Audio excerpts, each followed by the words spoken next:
চলচ্চিত্র নায়িকা হলেও বাড়িতে বসে থাকলে কেউ 1 টাকা তোমার হাতে দিয়ে যাবে না। কে দেবে?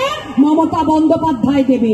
সেই জন্যেই মা মাটি মানুষ মমতা বন্দ্যোপাধ্যায়কে ভোট দেবে, নির্বাচিত করবে 4র্থবারের জন্য।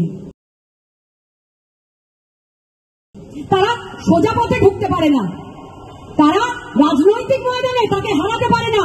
তারা কি করবে? এনআরসির ভয় দেখাবে। তারা কি করবে? SIR।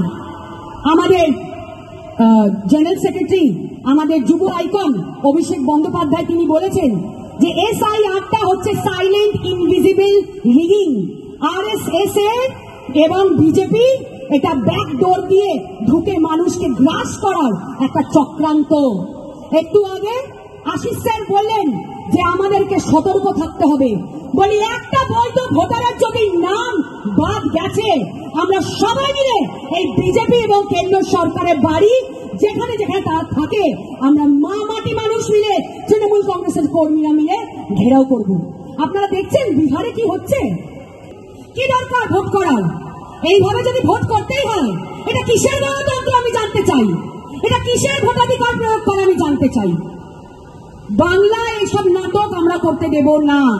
এখানে তৃণমূল কংগ্রেসের সৈনিকরা রয়েছে, এখানে মমতা বন্দ্যোপাধ্যায়ের সৈনিকরা রয়েছে।